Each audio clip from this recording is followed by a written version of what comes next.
Hello students, welcome to my channel.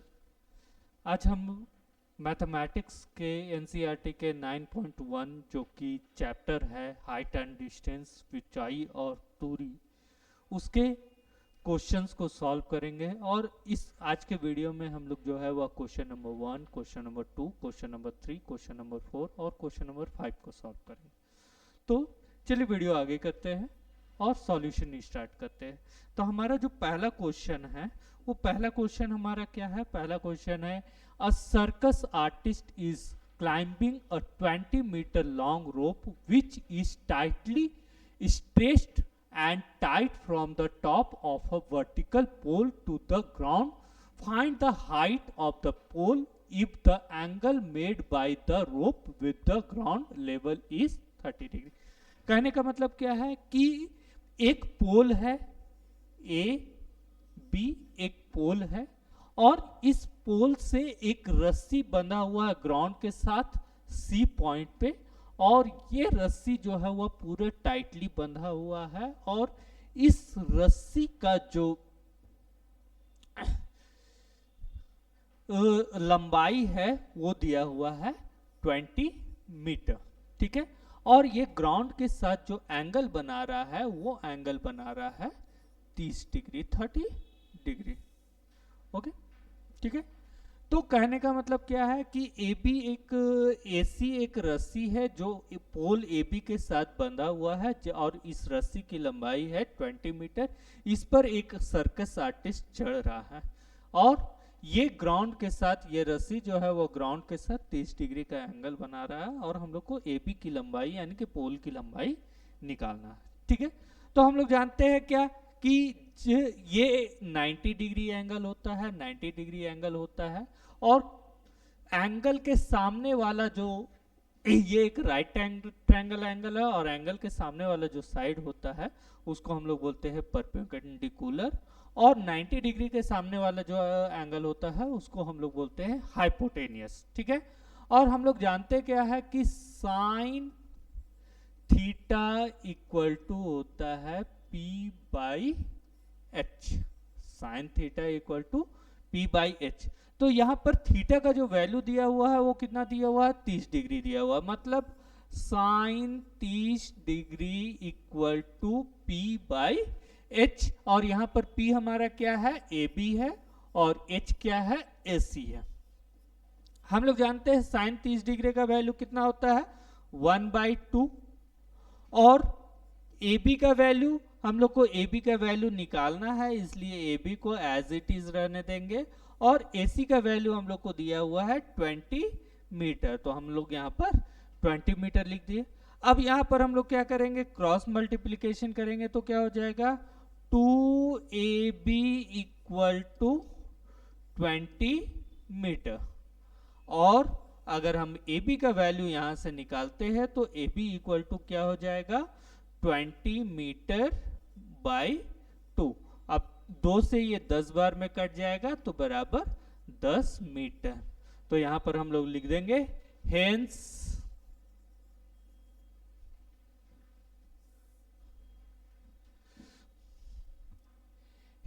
height of the pole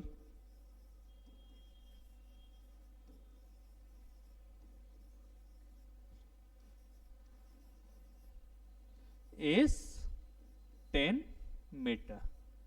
ये हो गया आपका आंसर। ओके, अब हम लोग चलते हैं दूसरे नंबर क्वेश्चन में, सेकेंड नंबर क्वेश्चन में। ठीक है, तो सेकेंड नंबर हमारा क्वेश्चन क्या है? Second number, a tree breaks due to storm and the broken part bends so that the top of the tree touches the ground making an angle 30 degree with it। तो मान लेते हैं क्या कि मेरे पास एक ट्री है जिसका हाइट है AB, एक ट्री है जिसका हाइट है AB। अब ये स्ट्रोम के कारण क्या हुआ कि ये C पॉइंट से टूट गया और टूट करके जब वो गिरा तो ग्राउंड को ये D पॉइंट पे टच कर रहा। ठीक है, अब जब ग्राउंड को टच कर रहा है तो ये ग्राउंड के साथ कितना डिग्री का एंगल बना रहा है, 30 डिग्री का एंगल बना रहा है, ठीक है, making an angle 30 degree with it. The distance between the foot of the tree to the point where the top touches the ground is 8 metre, यानी कि जहां पर से ट्री खड़ा है वहां से ट्री का जो टॉप टच किया है इसका डिस्टेंस बोल रहा है क्या, इसका डिस्टेंस है 8 मीटर, ठीक है। तो क्या निकालना है, find the height of the tree, find the height of the tree. अब यहां पर ये चीज देखिए कि ए बी मेरा क्या है, ट्री है, और जो सी पॉइंट से लेकर के टच हुआ, तो हाइट ऑफ द ट्री पहले हम लिख देते हैं, height of the tree equal to A B, ठीक है। अब चूंकि A B he C point से टूट करके और डी पर गिर रहा है, तो यहां पर हम लोग लिख सकते हैं इक्वल टू, ठीक है, ए बी को हम लोग लिख सकते हैं B C plus C D, यानी कि बी सी और सी डी को जोड़ देंगे तो ए बी के बराबर हो जाएगा, क्योंकि सी डी जो है वह ए बी का ही टूटा हुआ पार्ट ए सी है। ओके, अब यहां तक हो गया। अब यहां पर हम लोग देख रहे हैं हम लोग को क्या क्या निकालना है। अगर हम बी सी निकाल लेते हैं और सी डी निकाल लेते हैं, दोनों को जोड़ देते हैं, तो वो मेरा ए बी यानी कि ट्री का हाइट निकल जाएगा जो क्वेश्चन में पूछ रहा है, ठीक है। तो सबसे पहले हम लोग को क्या दिया हुआ है, P हमको नहीं पता है, H नहीं पता है, बट हम लोग को बेस पता है, बेस पता है। बेस कितना दिया हुआ है, 8 मीटर। और राइट एंगल ट्रायंगल में तो हम लोग सबसे पहले क्या करते हैं, बेस और परपेंडिकुलर के बीच का रिलेशन देखते हैं। तो हम लोग जानते हैं क्या कि tan थीटा इक्वल टू होता है P बाई बी। अब यहां पर थीटा का मान कितना दिया हुआ है, थीटा का मान दिया हुआ है 30 डिग्री, तो tan 30 degree equal to P का वैल्यू नहीं पता है, P का वैल्यू क्या है, BC है, तो BC लिख दिए। और यहां पर बेस क्या है, बेस मेरा है BD, तो BC बटा BD लिख दिए। अब यहां पर tan 30 डिग्री का वैल्यू क्या होता है, tan 30 डिग्री का वैल्यू होता है 1/√3, ठीक है।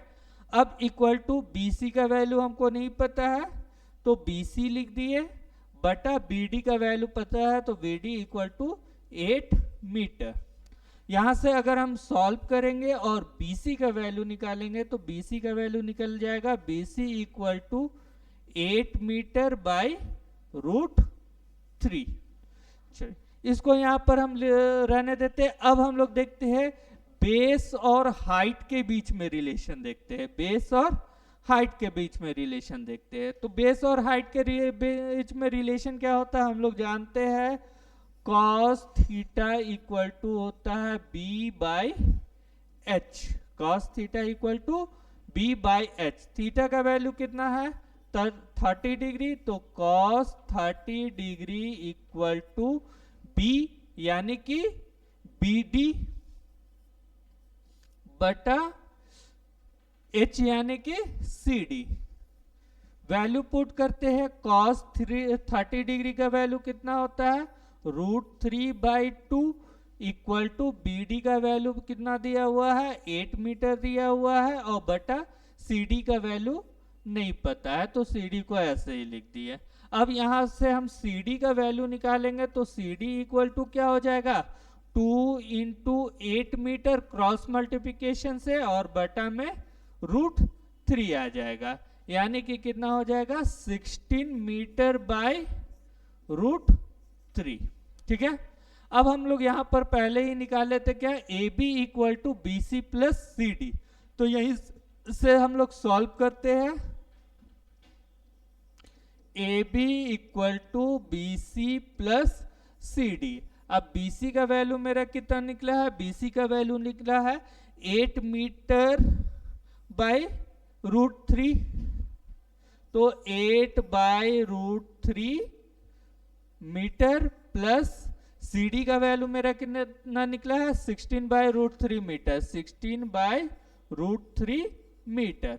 अब इसको सॉल्व करेंगे तो एलसीएम ले लेते हैं, तो एलसीएम √3 का एलसीएम √3 ही आएगा। यहाँ पर क्या हो जाएगा 8 + 16 और ये पूरा मीटर में, ठीक है। 8 + 16 24/√3।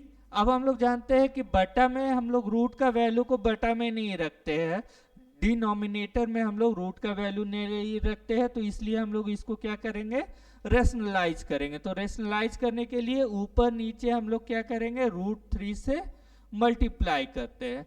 तो सॉल्व करेंगे तो इसके बाद का वैल्यू क्या आ जाएगा इक्वल टू 24√3/3।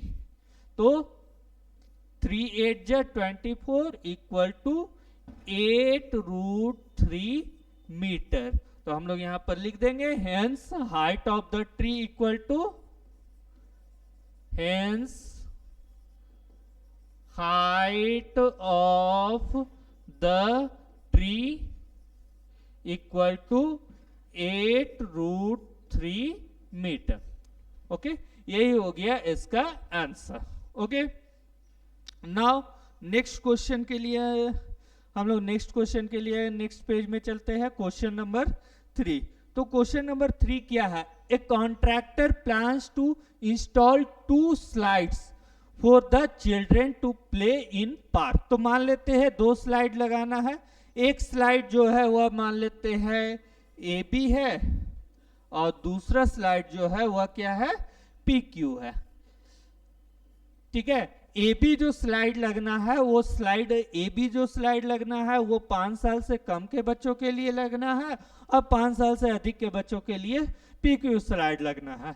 तो क्वेश्चन के अनुसार for the children below the age of 5 years she prefers to have the slide whose top is at height of 1.5 metre, यानी कि इसका नाम दे देते हैं सी, इसका नाम दे देते हैं are.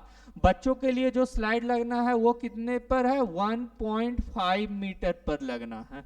Okay, and is inclined an angle of 30 degree, यानी कि ये जो यहाँ पर एंगल बनेगा वो एंगल बनेगा 30 डिग्री का। ओके, उसके बाद यहाँ पर क्या दे, whereas for elder children, बड़े बच्चों के लिए she wants to have a steep slides at a height of 3 metre, यानी कि जो दूसरा स्लाइड बनेगा वो कितने हाइट पर बनेगा 3 मीटर पे बनेगा, ठीक है। And inclined at an angle of 60 degree, यानी कि यहाँ पर जो एंगल बनेगा वो एंगल बनेगा 60 डिग्री का। To the ground what should be the length of the slide in each case, यानी कि दोनों केस में ये जो है वह लेंथ निकालना है कि स्लाइड का लेंथ क्या होगा, मतलब ए पी हमको निकालना है और पी क्यू निकालना है, ठीक है। तो सबसे पहले हम लोग केस 1 देखते हैं। केस 1, ठीक है, फॉर द चिल्ड्रेन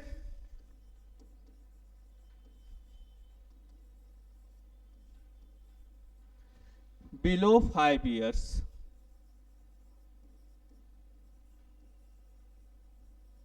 ठीक है।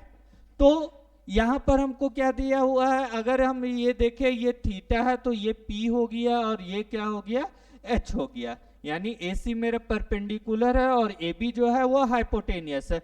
तो परपेंडिकुलर और हाइपोटेनियस के बीच में जो रिलेशन निकलता है वो किससे निकलता है साइन थीटा से, और थीटा का वैल्यू कितना है यहाँ पर 30 degree.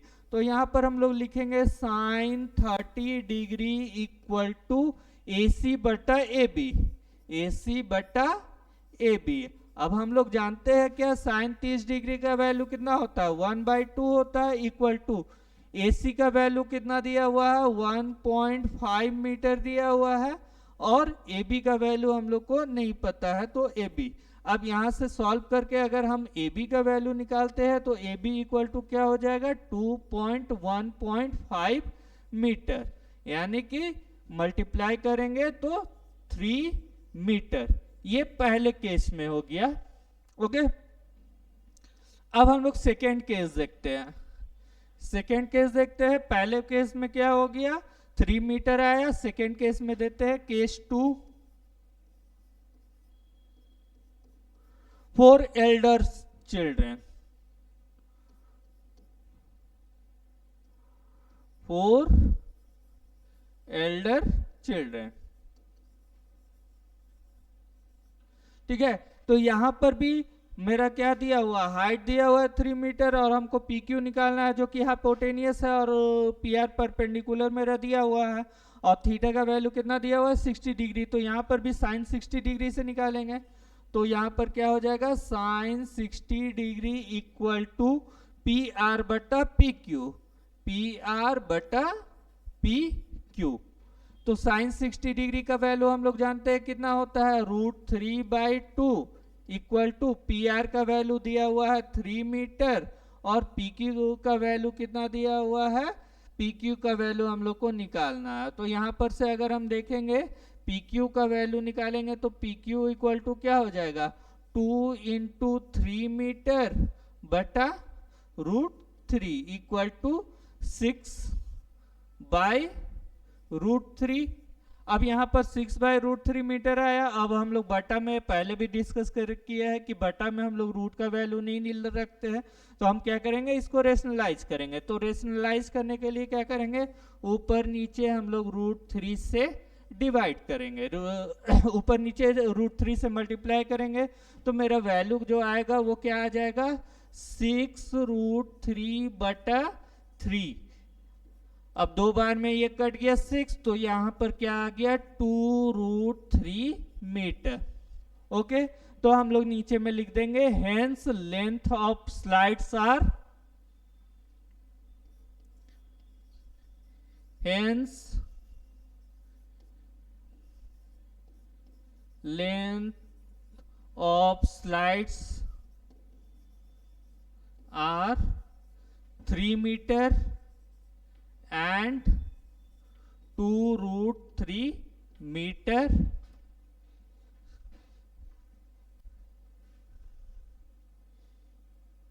For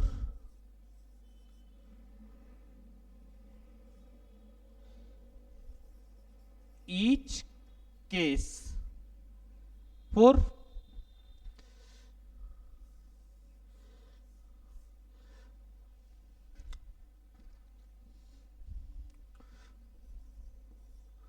both case respectively।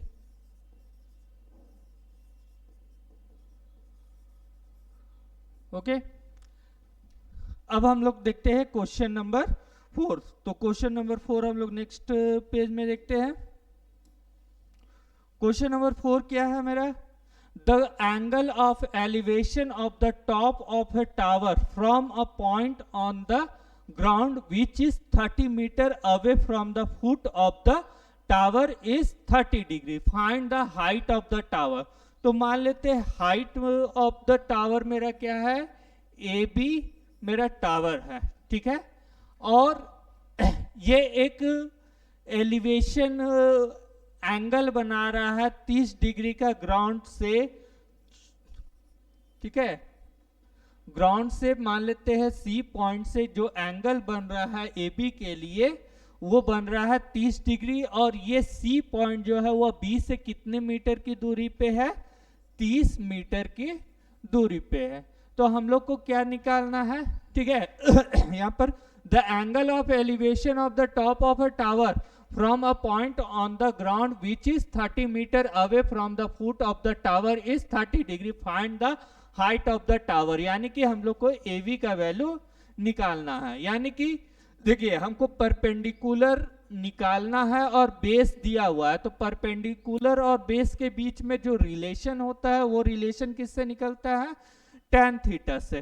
तो हम लोग जानते हैं क्या tan थीटा इक्वल टू क्या होगा, tan theta equal to P/B, यानी कि AB बटा BC, और थीटा का वैल्यू कितना दिया हुआ है, थीटा का वैल्यू दिया हुआ है 30 degree equal to A B का वैल्यू हम लोग को नहीं पता है, निकालना है, बी सी का वैल्यू दिया हुआ है, वो दिया हुआ है कितना 30 मीटर। हम लोग जानते हैं tan 30 डिग्री क्या का वैल्यू कितना होता है 1/√3 इक्वल टू ए बी बटा 30 मीटर। ठीक है। तो अब यहाँ पर इसलिए ए बी का अगर हम लोग वैल्यू निकालते हैं तो ए बी इक्वल टू क्या हो जाएगा 30 मीटर बटा √3। अब हम लोग जानते हैं क्या बटा में रूट का वैल्यू नहीं रखते हैं, तो इसके लिए रेशनलाइज करेंगे, तो रेशनलाइज करने के लिए ऊपर नीचे √3 से मल्टीप्लाई कर देंगे, ठीक है। तो इसको जब सॉल्व करेंगे तो यहाँ पर क्या आ जाएगा 30√3/3 और ये 10 टाइम्स कट जाएगा बराबर 10√3 मीटर। तो यहाँ पर लिख देते हैं hence height of the tower equal to hence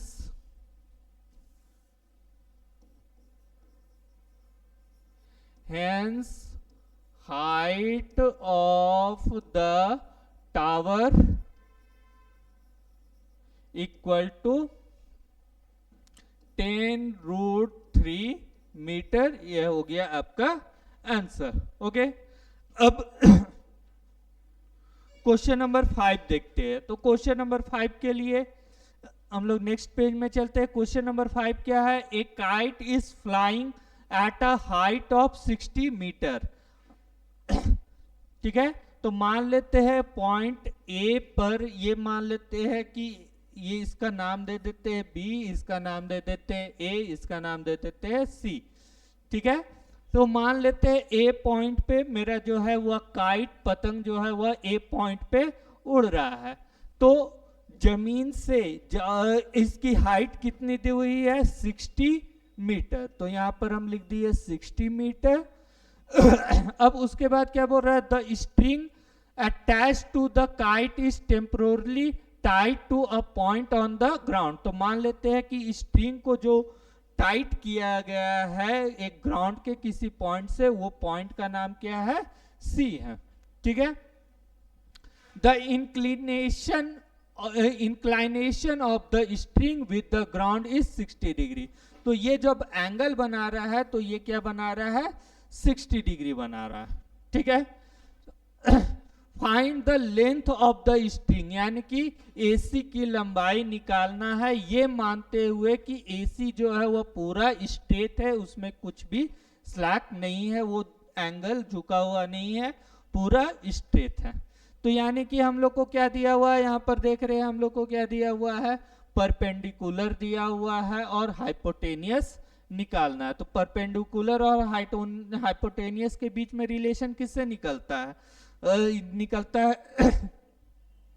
perpendicular और हाइपोटेनियस के बीच रिलेशन जो निकलता है वो किससे निकलता है, साइन थीटा से। तो यहां पर हम लोग लिख देते हैं साइन 60 डिग्री, थीटा का वैल्यू कितना है 60 degree equal to A B बटा ए सी, ए बी बटा ए सी। अब हम लोग जो साइन 60 डिग्री का वैल्यू कितना होता है √3/2 इक्वल टू ए बी का वैल्यू हम लोग को दिया हुआ है 60 मीटर और ए सी का वैल्यू हम लोग को निकालना है। तो यहाँ से अगर हम सॉल्व करेंगे तो क्या हो जाएगा, ए सी का वैल्यू निकलेगा ए सी इक्वल टू 2 × 60 मीटर और बटा में क्या हो जाएगा √3 इक्वल टू, अब सॉल्व करेंगे तो कितना हो जाएगा 120 मीटर बटा √3। अब जैसा हम लोग डिस्कस करते आ रहे हैं कि बटा में हम लोग रूट का वैल्यू नहीं रखते हैं, तो इसको रेशनलाइज करेंगे। तो रेशनलाइज करने के लिए ऊपर नीचे √3 से गुना कर देते हैं। तो गुना करेंगे तो क्या हो जाएगा 120 √3/3। अब यहाँ पर 40 बार में ये कट जाएगा। ठीक है, तो बराबर कितना हो जाएगा 40 √3 मीटर। तो यानी कि हेंस यहाँ पर हम लोग लिख देंगे hence length of the string is